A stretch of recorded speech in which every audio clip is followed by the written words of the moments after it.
here today. For me, it's a real honor to introduce our speaker, Daniel Cadena. He's visiting us from the Universidad de los Andes in Bogotá, Colombia. Daniel is he's a full professor right now in Los Andes, and he did his undergraduate degree at Los Andes in Colombia. Then he moved to the US, where he got his PhD at the University of Missouri St. Louis, working with Bob Rickliffs and Betty Loisel. Soon after he finished, he moved back to Colombia to join the Universidad de los Andes, where he has been ever since. Daniel is right now, as I mentioned, a full professor. He's on sabbatical, so he's visiting a few colleagues throughout the US, and I'm very excited that he came to work with me for a few weeks on a couple of projects. And it's been great to have Daniel around. Daniel, as you will see, he's a broadly trained evolutionary biologist and ecologist. And even though he works in different vertebrate systems, his real sort of passion is on birds. And he's a really fantastic ornithologist, a bird watcher, naturalist, and he knows a lot about neotropical birds in particular. And he has been recognized by many people, including the most recent. He was named recently the 2016 Fellow of the American Ornithological Society. And right now, he's gonna give us this talk on a different system that he's working on in his lab. And for those of you who didn't have time to sign up to talk to Daniel, and after seeing his talk, maybe you're interested to talk to him, I just want to let you know that he's going to be around for one more week and so if you want to talk to him, you can email him or stop by my office and set up a time to meet with Daniel. So just welcome Daniel.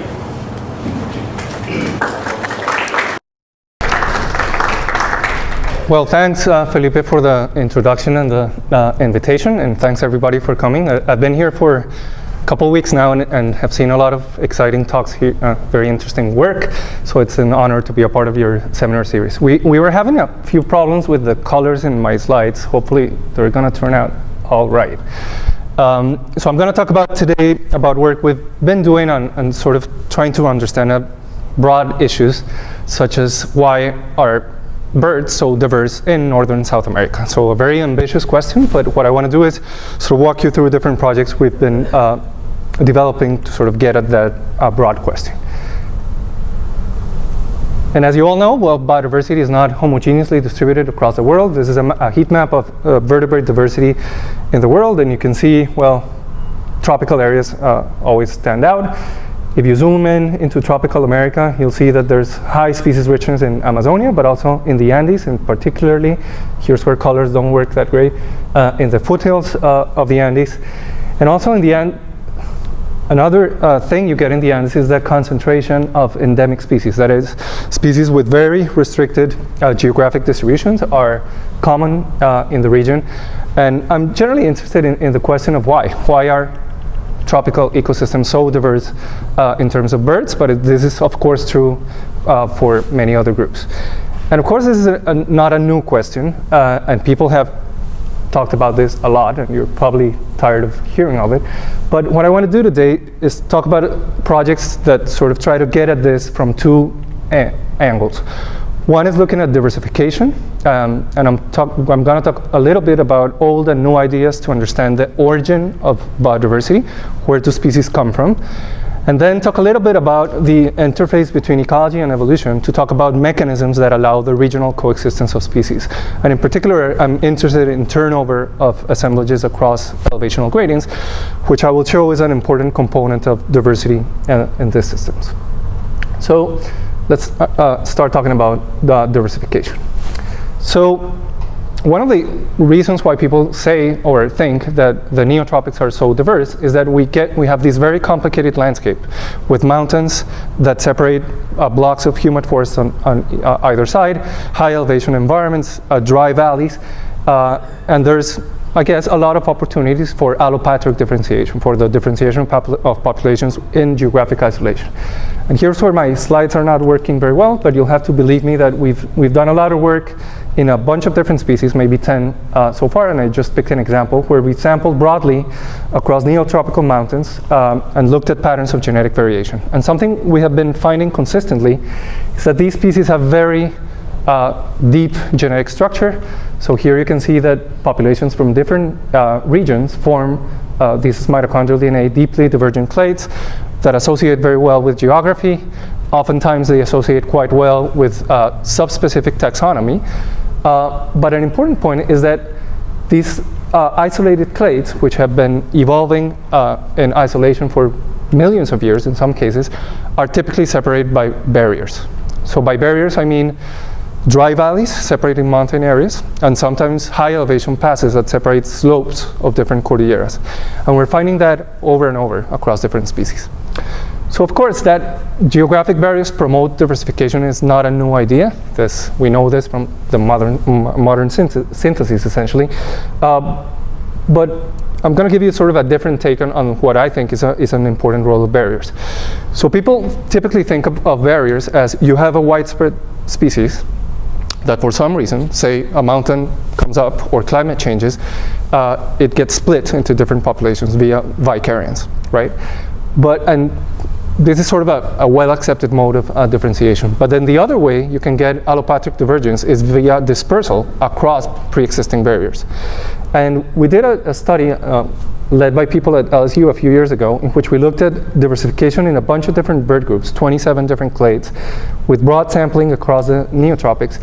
And we were interested in knowing whether diversification across major barriers, say the Andes, separating lowlands on both sides, and major rivers in Amazonia, was structured in such a way that species had common patterns of diversification across those barriers. In particular, we were interested in knowing if co-distributed species diversified at the same time in response to barriers. So that would give us a strong signal that when barriers emerge, things split. And what we found, I'm not going to get into a lot of detail here, but we looked at different barriers like the Andes, the Isthmus of Panama, and major rivers in Amazonia like the Negro, the Amazon, and the Madeira, is that there is a lot of variation among species in the time of divergence across different barriers. So some species, well, most species show divergence across these barriers, but in some cases divergence is very shallow, very recent, and in some cases it's very deep, dating to many million years ago.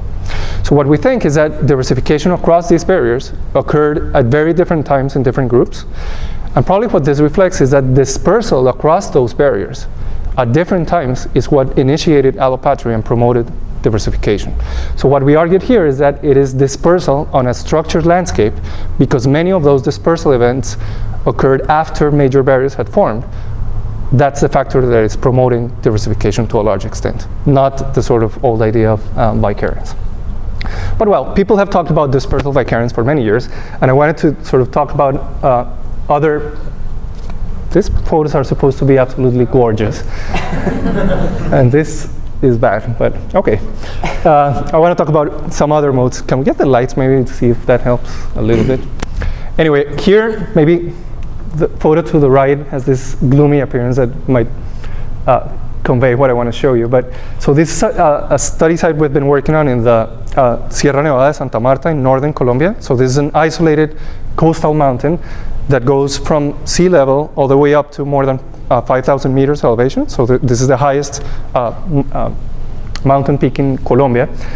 And you'll have to believe me here that if you look down on this mountain, like looking from our study sites at about 2,000 meters, you're going to find montane forests here, which sort of grade into seasonally dry forests, and then essentially dry forest here in the plains. And you can sort of see here that there's the ocean, right? And standing on the same spot, if you look to the other side, what you can see here is that we get cloud forest dominated by these wax palms with clouds that come and go every day. And if you're lucky, sometimes you can see the snow peaks up above. So this is, I think, an ideal setting where one could look for another mode of speciation that might be occurring in the tropics. And that is speciation along an elevational gradient. Because here we have arguably a strong selection gradient. So it's dry and hot down here, cold and humid up there. And this is a very isolated mountain. This is not part of the Andes, and very relatively few groups have made it out there. So maybe this is an ideal scenario where you would get a species that adapts to the extremes in the environmental gradient, and that leads to the origin of new species. So a few years ago, we started working with this bird here, which shows a continuous distributional range with elevation in the Santa Martas. And what we found was that if you take a transect from about 1,000 meters up to 2,700 meters, and you look at a bunch of different data sets, so this is microsatellite DNA variation, a nuclear DNA intron, a mitochondrial DNA gene, and this is morphometrics, so looking at the sizes of bills, wings, tarsi of these birds, what you see is that essentially there are two groups. There's a low elevation group here that is replaced by a high elevation group here, and the pattern of replacement is consistent across the different data sets. And an important point here is that there is a very narrow range of elevations, about 2,200 meters, where you have the two things coming together. So they're sympatric within a narrow elevational range. We found very limited evidence of hybridization. This bird here appears to be a hybrid based on a structure analysis, but in more than 100 birds, we only found one, which might be a hybrid. So we contend that these things are different species. And actually, we looked at their songs, and their songs differ. We conducted experiments, and they do not respond to each other's song. So we're pretty confident that these two things are different species. So do we have a case of parapatric speciation in an isolated tropical mountain? So to address that, we've been compiling this phylogeographic data set for the whole complex. Again, here you'll have to believe me, we have samples all the way from Mexico down to Bolivia, including sampling here in the Santa Martas. And you can see here that there's a lot of geographic structure in this bird based on this mitochondrial DNA gene. But for the purpose of this question, what we find is that, well, the two things that replace each other with elevation in the Santa Martas are not sister to each other. So these birds probably colonized the Santa Martas twice independently at different moments in the past, and now they replace each other along an elevational gradient, but they did not diversify in situ from a common ancestor. So this is not a case of parapatric speciation, although it looked like it at the beginning. And actually, we've done work in a bunch of different groups, including, well, studies on birds, but also bats, frogs, herps of various kinds. And in this particular study, what we were looking at was at the extent to which the thermal environments that species occupy varies with latitude. And the idea here being that maybe in the tropics you get this scenario where you get speciation where one species is in the cold environments and its sister species is in warmer environments. And we actually didn't find that. We actually find that there is more overlap between pairs of sister species in the tropics than in the temperate zone. And the general point here is that what we find is that across vertebrates, I think, species tend to speciate within thermal zones. So sister species are found not on the same mountain, replacing each other with elevation, but on separate mountains within the same elevational range. So we're not seeing this speciation mediated by adaptation to changing conditions across elevation. There might be some examples, but we've looked at plenty in birds and we haven't found any, and I don't know of convincing evidence in other groups. Maybe there's something on frogs, but I'm not sure. But it seems generally that speciation in tropical mountains, as far as we know, is allopatric within elevational zones and not in parapatry along elevation gradients. All right, so I've talked about a little bit about allopatric speciation involving barriers, be they caused by vicariance or via dispersal. I talked a little bit about ecological parapatric speciation. I'm not going to talk about sympatric speciation because we haven't worked on this, but also probably because I don't think there are very good examples of this in tropical birds. But what I'd like to do now is try to talk about two ways in which I think we might get speciation in the tropics that people have not talked a lot about. And those ways are, one, via changes in behavior related to migratory behavior, and the other one is related to breeding seasons, when do different populations breed. So that's what I mean by other modes of evolutionary divergence. So there's this idea floating in the literature that migration might promote diversification, or more precisely, that changes in migratory behavior might promote diversification.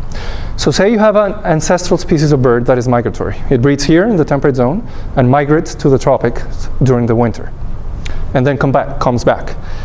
Imagine that a population stays in the tropics, doesn't come back, and stays there and breeds. So that's a way where you get allopatry between breeding populations up north and breeding populations in the tropics that might lead to speciation if these things are breeding in different places. So there has been some indication with work on all birds across the bird class that migratory lineages have higher diversification rates than resident lineages. But we wanted to look at this in more detail in a family of tropical birds, which are the tyrant flycatchers, which is a very large group. And you can see here a phylogeny we've been working on for this group. This is work led by my student, Valentina Gomez. And what she did here was that she mapped different behaviors on the phylogeny of flycatchers. What you can see here is that the ancestor of flycatchers most likely was sedentary. We get independent evolution of migration in at least several cases here. And also she mapped here the occurrence of what we call partial migrants, or partially migratory species. So those are species that have both populations that are migratory, they go back and forth, and also populations that are resident, that they stay in their breeding grounds year long. And we were interested in sort of looking at the dynamics of changes between migratory and non-migratory, and whether those might be mediated by partial migration. So the first thing we did was use that phylogeny and test several evolutionary models for the transitions between being migratory, being partially migratory, and being sedentary. And these are all possible combinations here. And what we find is that there is very strong support for this model here, where the most likely path you find is actually partial migration being an intermediate step in between full migration and being fully resident. But the surprise here was the direction of the arrows here indicates the frequency with which things have happened over the flycatcher phylogeny.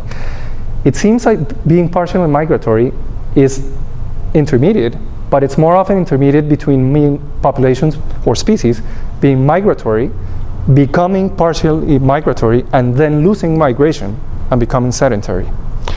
And an important point here is that we don't see very many examples of populations, of species, becoming sedentary directly from migratory populations, or sedentary populations becoming migratory. It all seems to go through being partial migrants. But the interesting point here is that we're seeing that at a macroevolutionary level of the phylogeny of the flycatchers, what we're seeing is not recurrent evolution of migration. What we're seeing is recurrent loss of migration. So this is quite interesting because it sets the stage for testing what I said at the beginning. Is it true that species that lose migration speciate more than species that are sedentary? And what we did here was estimate the rates of diversification across a bunch of different phylogenetic trees. So that's why we have different lines here. For residents, for migrants, and for migrants we separated partial migrants and fully migratory. What you can see here, if you take migrants as a whole, the diversification rates of migrants are much higher than those of residents. So apparently, at a macroevolutionary scale, migration does promote diversification. Yes? Yeah, just a quick question. So the model you sort of put forward was that some individuals or some populations don't migrate, others do. Right. Okay, so that would be, so you don't break that out into two groups and say there's a group that went from partial to sedentary, and there's another group that did. You just consider that all to be partial, that entire species to be partial. Right. Yeah. That's a good point, because within partial migrants you have a bunch of different things. So what is a partial migrant? There's a lot of. So they're all in the same bag, but you have different things there. Right. Yeah. Anyway, but the main point here is that, well, migratory species, be they partial migrants or fully migrants, do seem to have higher diversification rates than residents. So the next thing we wanted to do was look, well, this is at a macroevolutionary scale, looking at the whole family. Can we see whether we have evidence of this at a micro scale, So I've been interested in problems in phylogeography for a long time, and so we started to look at the phylogeography of migratory lineages to see whether we're seeing evidence of differentiation of populations in relation to migratory behavior. So a good system for that would be a species that has both migratory and resident populations. And we wanted to see if in such a system you see divergence associated with migratory behavior. So the species we studied for this, for Valentina's master's work, was Tyrannus savanna. So this is the fork-tailed flycatcher. It's a migratory species, but it's actually an austral migrant.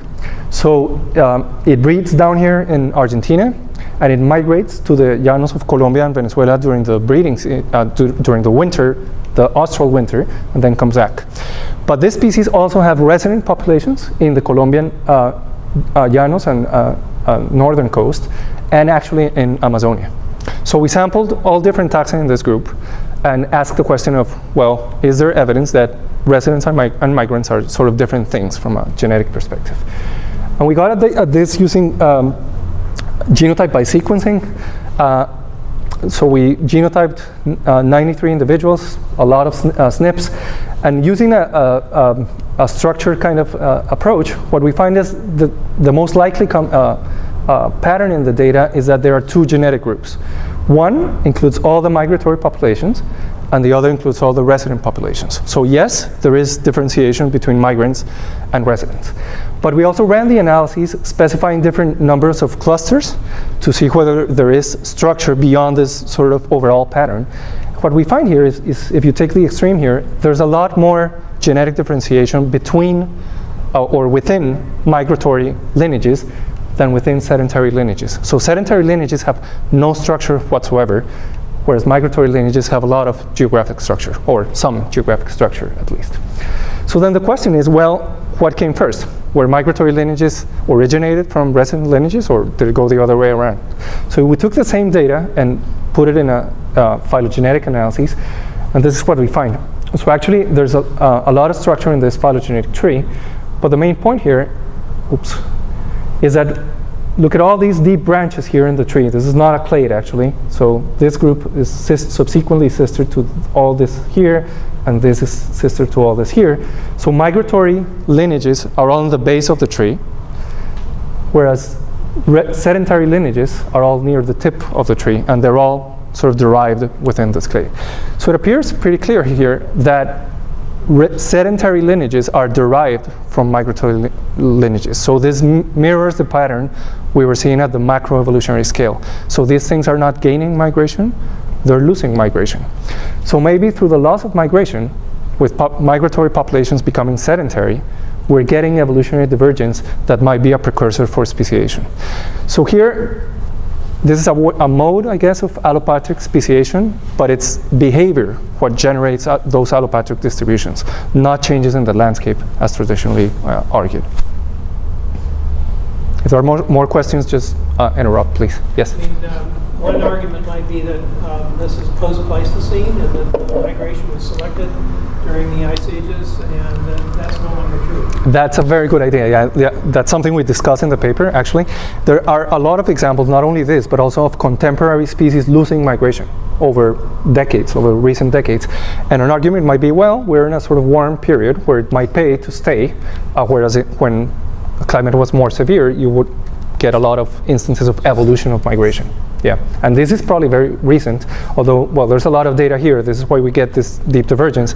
But when we looked at, say, mitochondrial DNA, there was no structure whatsoever. So this is pretty shallow, actually. Yeah. So are all the sedentaries one population in one place, or are they distributed all across South America? There are actually different populations that are coded here by color. So there are different subspecies. There are 2 subspecies in northern Colombia. But yet they're a monophyletic group. Right, so yeah. That means somehow the sedentaries, even though they're sedentary, were derived once and then distributed themselves. I guess so, yeah. Does that make sense? Well, yeah, I guess they're all, it's not like they're all over the place, you know. All of them are west of the Andes. The area is relatively small, so they maybe cross the Isthmus of Panama a little bit and then stay there. So it's not like they diversified all over the place, yeah. Okay, so that's the first idea. The second idea I want to talk about is divergence by time. And this, of course, is not a new idea either. So this idea of allochronic divergence, that breeding at different times of year, like this case here with cicadas, where different species breed at different times of the year, might isolate populations and lead to diversification, is of course not new. People have talked a lot about this in insects. There's good examples in cicadas, crickets, also in vertebrates like salmon, which breed at different times, are reproductively isolated. And of course, in plants, oftentimes you get things that have different phenologies and that might be related to speciation. There's a good case of sympatric speciation in palms from Lord Howe Island that flower at different times of year, and that might be related to a speciation. But I wanted to explore where this applied to birds, which is something people hadn't thought about much before. And it turns out that in birds, reproduction is highly seasonal. So this is work by Martin Wirkelski and his colleagues in Panama on spotted ant birds. So this is time here from January, basically 2 years here. And here what you're seeing is the volume of the testes of males. So you can see that testes volume changes seasonally. Testes are small at the beginning of the year, and they start growing over time. And they reach a peak over here, and then they regress and decline in size again. And the same is true for diameters of follicles and female ovaries. And what you can see here is that these pulses in the activity of gonads relate to climate. So black here indicates a humid season. This is dry season, and this is humid season again. And the triangles here indicate the initiation of the breeding season. So this is when birds are nesting. That's shown by this bar here. So what happens here is that towards the end of the dry season, when it's going to start to rain, birds start growing their gonads. So that way, when conditions get good, so there's a lot of water, there's foliage, there's fresh insects, they're pretty much ready to breed. So they start growing their gonads so that they nest at the beginning of the wet season. So they have a lot of food for their chicks. And this is highly predictable from year to year. So reproduction in birds is highly seasonal. It's even more seasonal here in the temperate zone. So every single bird species breeds in the spring or summer. Every single now. There are a few exceptions of birds breeding in the winter, but that's fairly rare. And then the other point that is very important is that precipitation is highly seasonal. It changes a lot over time, but it also changes a lot in space. So if you want to I'm going to go through a bunch of these slides, but you might want to focus your attention in this area here. So colors towards this purple here indicate that it's raining a lot in this moment in time. So this is actually January. And colors towards the red indicates it's dry. So here, it's wet here in the Amazon south of the equator, and it's dry north of the equator, and it's very dry up north. And what I'm going to do is sort of pass through different months of the year. So that's January, this is February, March, April, June, July. Well, we can stop here in July. See, the pattern has now inverted. It's dry here, and it's humid here. And then this cycles through December. You want to watch again? You can pick another place in the planet you care about, and you can see that this happens over and over. So we get seasonal patterns in precipitation that vary in space. So if you take the two things I mentioned, that avian reproduction is seasonal and it's linked to rainfall, and the fact that seasonal patterns in precipitation vary in space, well, you might get a case where birds might breed at different times in different places. And there's actually some evidence for this. This is beautiful work done by Ignacio Mora and collaborators in Ecuador on rufous-colored sparrows. So these are two populations of sparrows that are only 25 kilometers apart, but they're on different slopes of a mountain, so they have very different precipitation regimes. So this is rainfall for the two sites, Papayacta and Pintag. So here you can see it's very rainy in one of the sites and not so much in the other, and it's raining a lot at this time of year in Papayacta and not a whole lot in Pintag. And what you can see here is that testosterone in males as an indication of breeding activity. And you can see that these things do not vary in the same way across time in those sites. So say here in February, testosterone is high in Pintag, low in Papayacta, but in August and September, the pattern is totally reversed. And actually, these birds breed at different times in those sites that are only 25 kilometers apart. And the reason why they breed at different times is because it rains at different times. They are somehow, I don't know if adapting, but certainly adjusting their breeding seasons to this pattern. So the question is whether this might promote divergence. So if these patterns have been in place for many years, so this might be a way in which populations might diverge if they breed at different times. So there's a side turn here in the story. I had been thinking about this for many years and wanted to do this project for a long time. I never sort of got to it. And then someday in 2009, I didn't know there was a journal called Ideas in Ecology and Evolution, where you could actually publish an idea. So somebody else went ahead and published an idea I had sort of been thinking about, and he did it actually better than I would have, Paul Martin. And he published what he called this asynchrony of seasons hypothesis. And what he said was that this spatial asynchrony of seasons caused by precipitation is going to lead to conspecific populations having different phenologies even over short distances. If you have that, asynchronous phenologies are going to impede successful dispersal and establishment of gametes and individuals across populations. And this should probably lead to low gene dispersal, low gene flow among populations, and that might lead to population divergence, which is basically what I just sort of described before verbally. So what we wanted to do was to sort of try to test this idea. And the idea would be fairly simple.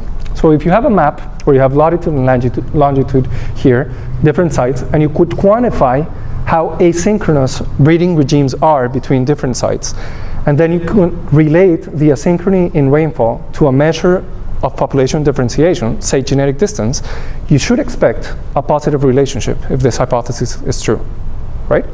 So we went and tested this this was work led by an undergrad in my lab, Ignacio Quintero, who is now a PhD student at Yale. And this is what we did.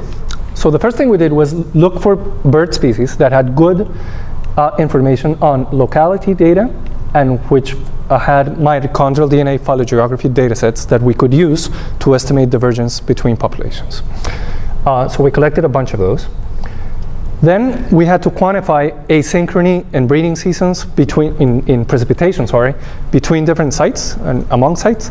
And for this we used this Fourier spectral analysis, which basically tests how out of phase the cycles in rainfall are between localities. So a perfectly synchronized pattern would be where two sites have peaks in rainfall at the same time, regardless of whether it rains a lot or little. And a totally asynchronous would be when the peak in rainfall in one site coincides with the low in rainfall at another site, right? And we estimated that for a bunch of sites in the tropics, and we generated maps of this, of how asynchronous precipitation regimes were. And for this, we use these high-resolution climate data that actually are based on cloud data that came out of the JETS lab at Yale. Again, this figure is not working very well, but believe me, essentially everything here sort of in Western South America, in the Chocó, is colored black, because black means it's aseasonal. It rains a lot, and it rains a lot all the time, right? So those sites weren't something we considered, but you can see that the colors, the brighter the colors are, the more seasonal you have, the more seasonality you have. So say here, this is brightly colored yellow, so this means this is highly seasonal.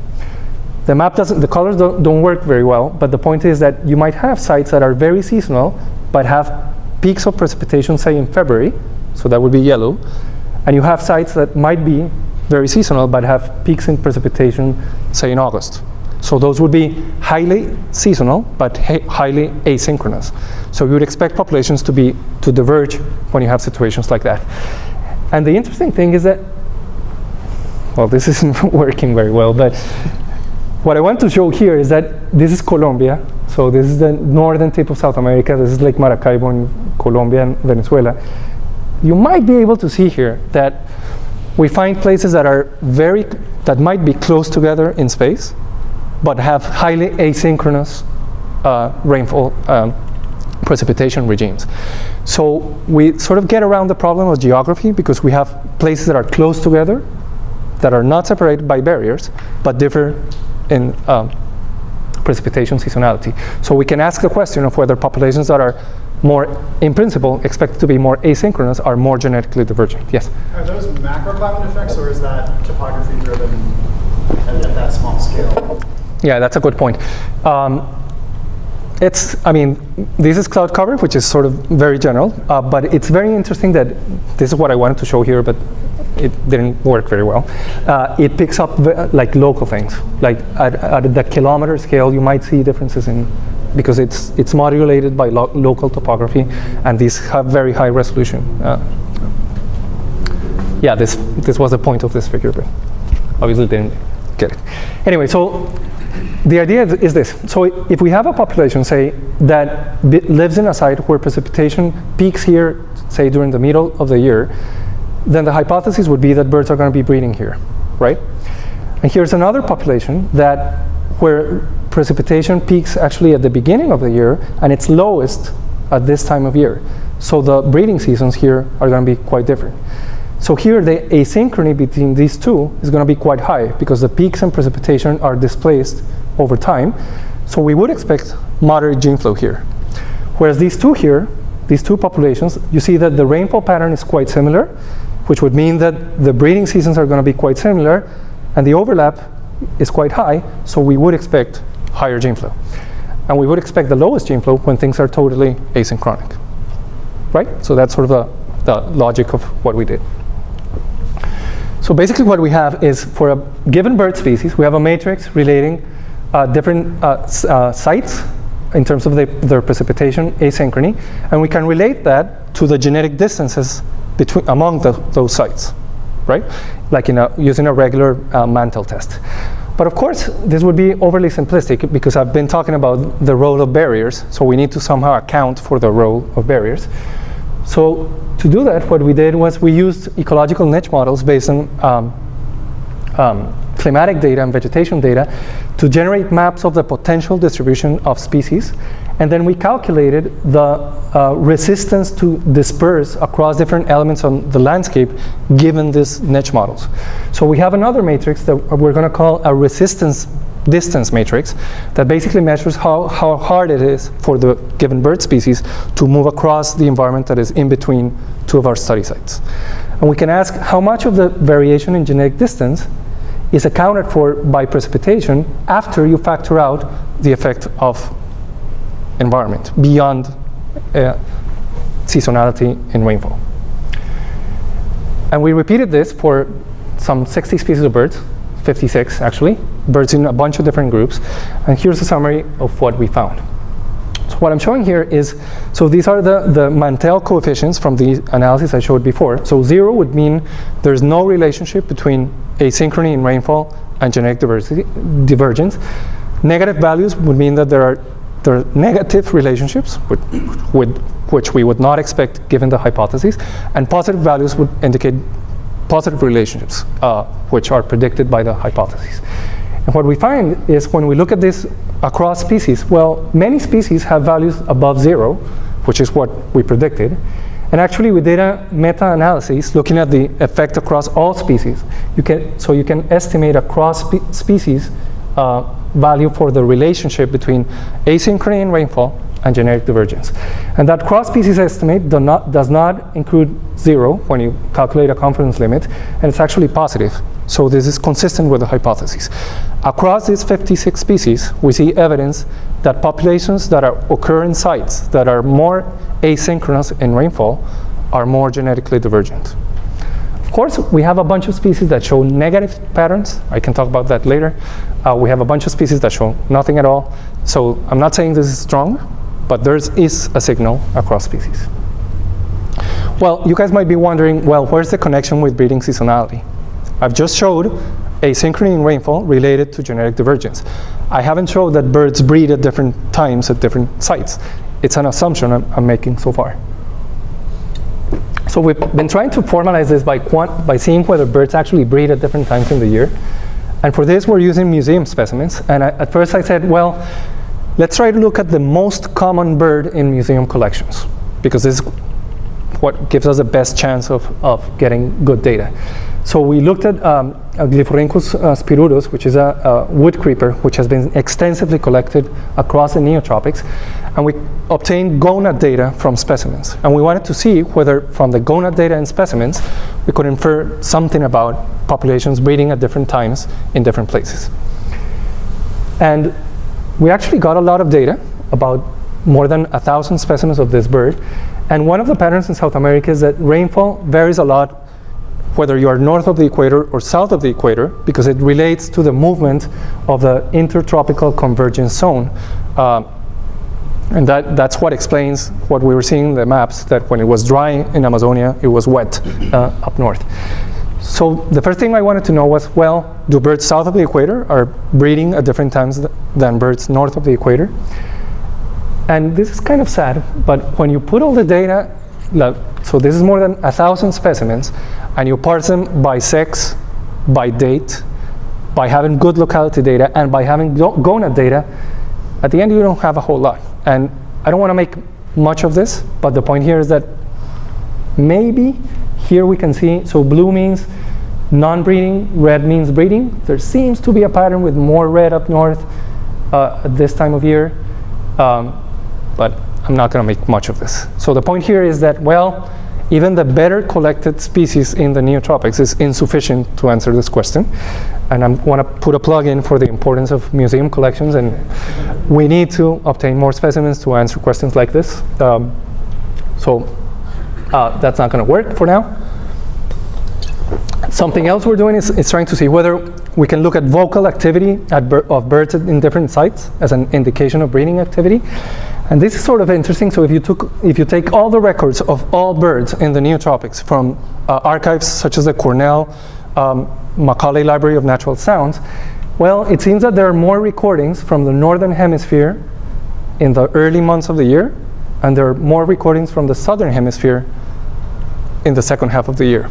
And we've been looking at this within species, and it seems to be consistent. So maybe we have actually a paper in review looking at whether one can use information in sound archives to estimate breeding activity based on, well, singing activity, which might be a proxy for breeding activity. So then what else could we do? Well, maybe we should cut paths with the assumptions and go to a group that depends directly on water for breeding. So with birds, the connection was fairly indirect. Water affects the phenology of plants, which in turn affects insects. So birds are going to breed when it's wet, but amphibians cannot breed if there's no water. So we thought, well, let's look at frogs. And here is where, if this is true, we should find real strong evidence that asynchrony in rainfall is going to drive divergence. So this is stuff we've been working on this week. So it's not as polished, but we've looked at about 60 species of neotropical frogs. We did essentially the same thing we did for birds, but we analyzed the data a little different, but here are the results. Turns out that in frogs, genetic distances are not explained by asynchrony in precipitation. So here we used another approach, but it's sort of the same interpretation. And what you can see here is that, sure, a lot of species have positive associations between asynchrony in rainfall and genetic divergence, but the pattern is in general quite weak. Actually, the median for the beta coefficients relating asynchrony in rainfall to genetic divergence is 0.04. It's pretty much zero. There's nothing there. So I was scratching my head about this, and well, why do we find this in birds and not in frogs, if in frogs is where you would expect this to be really important? And I don't want to get too philosophical here, but this sort of allows me to talk about why I'm here. So I'm interested in something else I'm not going to be talking about today, which is the theory and methods of species delimitation. And that's why I'm here working with Felipe on a paper on this. And something I have, this is a gut feeling I have. I don't know if you have the same impression, but I feel that ornithologists tend to tolerate a lot of geographic variation within species, whereas frog people tend to split everything up If you have a population that sings differently, it's a different species. If a population is morphologically different, I don't know, Peter, if you agree, people recognize it as a different species. So maybe what we're seeing here is that, well, we're not seeing divergence within a species associated with rainfall, because amphibian species don't show genetic structure to begin with. When people find genetic structure, they split them, right? So that was sort of my hypothesis. So I said, well, maybe the way to get at this is we need to scale up. So take sister species of frogs and see whether those differ in asynchrony to a larger extent than non-sister species of frogs. In that case, this would give support to my conjecture here, but would also be very important because it would imply that this thing not only promotes differentiation within species, which is what we're seeing in birds, but it scales up to macroevolutionary patterns of speciation among species. See? So we scaled up, looked at asynchrony in precipitation among between pairs of sister species of frogs, and we quantify asynchrony in precipitation, and that's the distribution we get. Is that high or low? Well, we need to compare this to some sort of null model, and the null model we came up with, I'm still thinking about how to do this, is this here. So essentially, there's nothing there. So sister species of frogs do not differ in asynchrony in rainfall to a greater extent than non-sister species of frogs. So I'm prepared to accept that this does not apply to amphibians. But then the question is, why are we getting the strong evidence in birds? And I don't know the answer to that. But at least what I can say is that we need to think about this some more. And actually, when Martin published this hypothesis, he published it in a very specific context, which was the latitudinal gradient of diversity. He argued that this applies to the tropics, where you have asynchronous breeding season, but does not apply to high latitudes, where populations breed in synchrony, caused by, things need to breed in the spring or summer. There's high synchrony in space, regardless of spatial variation in climate. So the argument by Martin was that this might contribute to increased regional species richness via increased rates of diversification in the tropics. I don't know if that's true, but it's something one could look at in the context of the latitudinal diversity grading. And certainly, I don't know how this is going to progress, but the truth is we don't really know a whole lot about how asynchrony in breeding leads to divergence, as Ernst Mayr said 50 years ago. I'm going to skip this because we need to finish up. And then very briefly, I'm going to touch on this second part of the talk, which is looking at the ecology-evolution interface, or more precisely, at mechanisms that might explain species turnover. Because to get high diversity in a system, you not only need to produce a lot of species, but those species need to coexist. They need to live together in a given region. Otherwise, you're not going to get high diversity. And one of the things that is especially noteworthy about tropical mountain birds is that species turnover, so the changes in species composition in space, are very strong. So beta diversity worldwide is highest on mountains, and especially on tropical mountains. And one of the reasons why that is because the elevational ranges of species are narrow. So these are 3 avian families, and here I've plotted the elevational ranges of different species, and you can see that there are essentially no species that span the full elevational range in any of these families. And if you take the median elevational range of species across the 3 families, it's fairly consistent. Species only occupy about median value 1,000 meters of elevation. So that typically leads to the pattern where you have closely related species that might be found, say, for 500 to 1,500 meters, and then a related species is found from 1,500 to 2,500, and then another related species is found above. So there's high turnover over short geographic distances related to this narrow elevational ranges. So a question I've been really interested in is, why are elevational ranges so narrow? Or why do species replace each other with elevation? And I've done some work with this, but I want to touch on 2 things today. This is well, you can see there was a quote by Darwin there that basically said two things. Well, there are two explanations for limits to species distributions. One is abiotic, so things are adapted to particular conditions, and they cannot, essentially, in the context of mountains, a species might not be able to live under cold conditions at high elevations. But the other explanation that Darwin mentioned was the role of species interactions. And there's a lot of people who have talked about competition setting the elevational range limits of birds, and a lot of people who have talked about physiology setting elevational range limits. So what I'd like to do is mention two mechanisms that involve competition and that involve physiology, but that I think are sort of novel. People haven't talked about this a whole lot.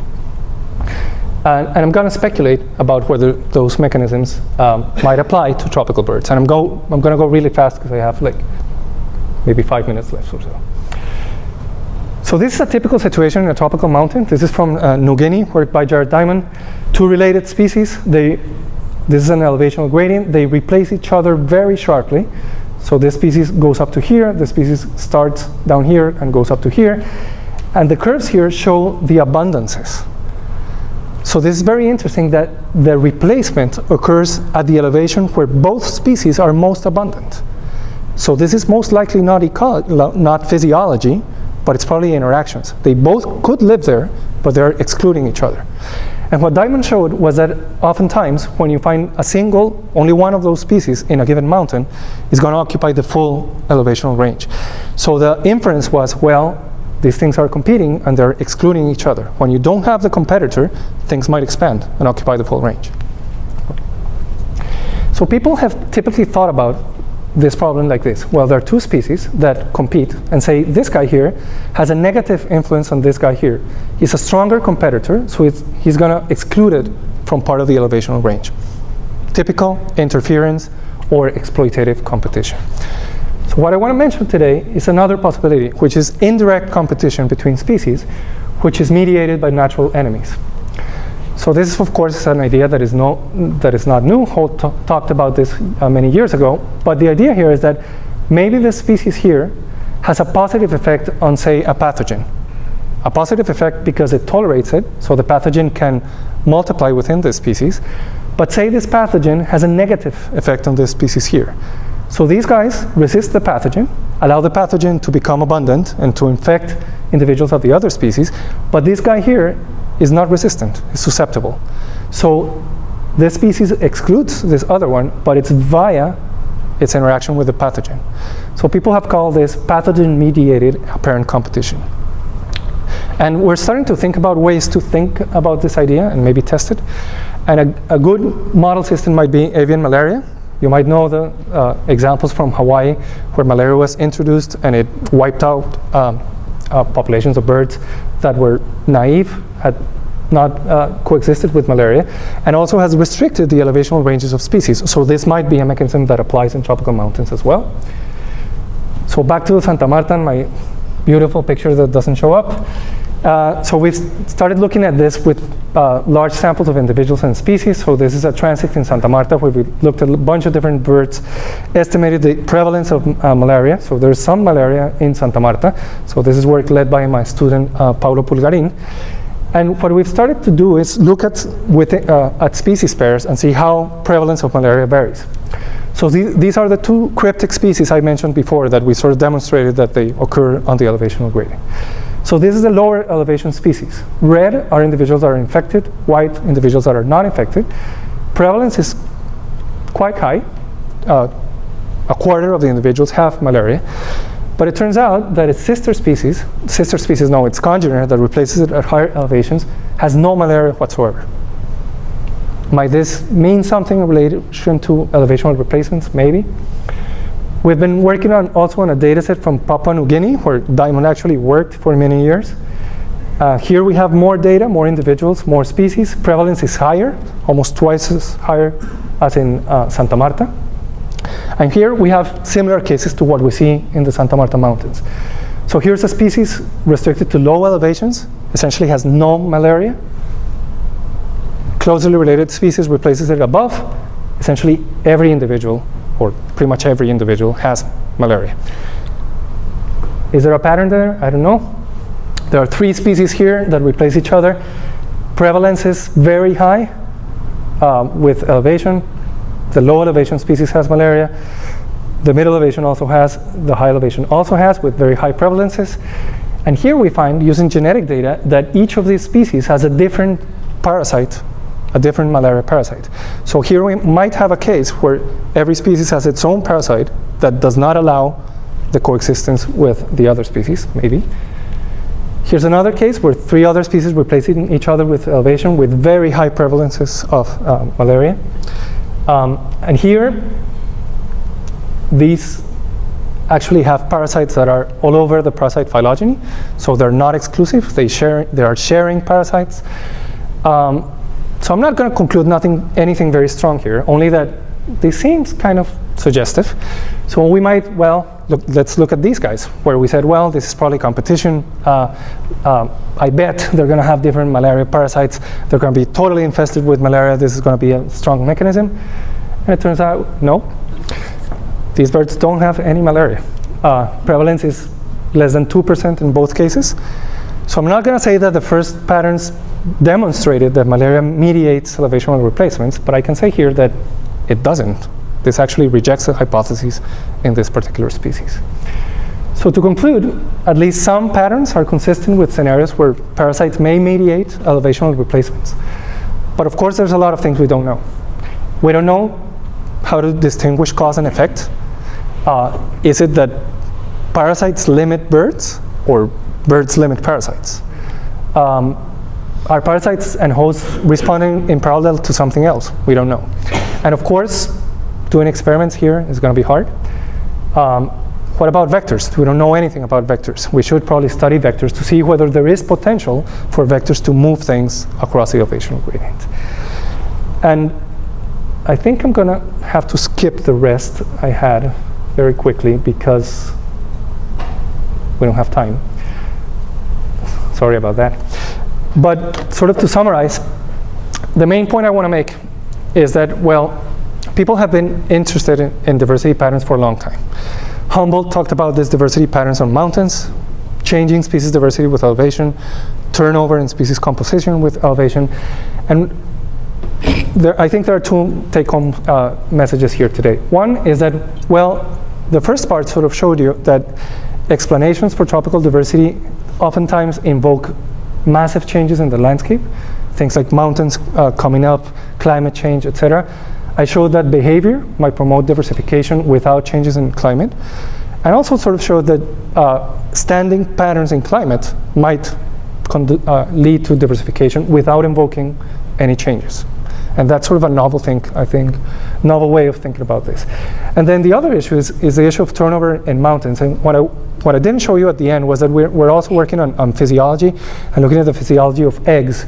And it turns out that there are probably limitations in terms of the respiratory physiology of eggs, of why species might not be able to exist across the mountain range. And if competition is acting there via parasites, well, the idea that it's not only the physiology of adults, and it's not only competition via the traditional mechanisms, but you might have it via these common enemies, is, I think, also another way to look at these patterns.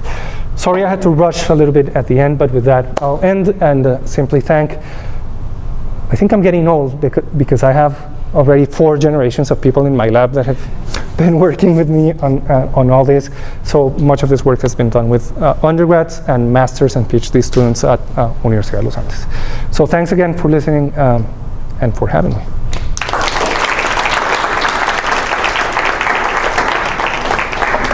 So there's maybe like 1 minute for questions or something. And remember that Daniel's going to be here for another week. So if you have questions, want to talk to him, just look for me or look for Daniel.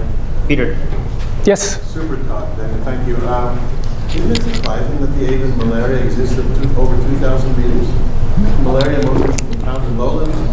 How do you explain that? Well, that's sort of, people think that, well, one of the reasons, one of the things that has happened in Hawaii is that high elevation areas are free of malaria because the insect vectors, which are introduced, haven't made it to high elevation. But it turns out that in these tropical systems, you have vectors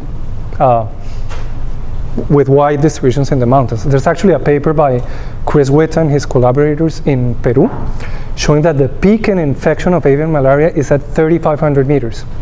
This is actually on the west slope of the Andes that is very dry, so maybe vectors are limited by humidity at lower elevations, but it seems they do fine with temperature at high elevations. Yeah. Yeah.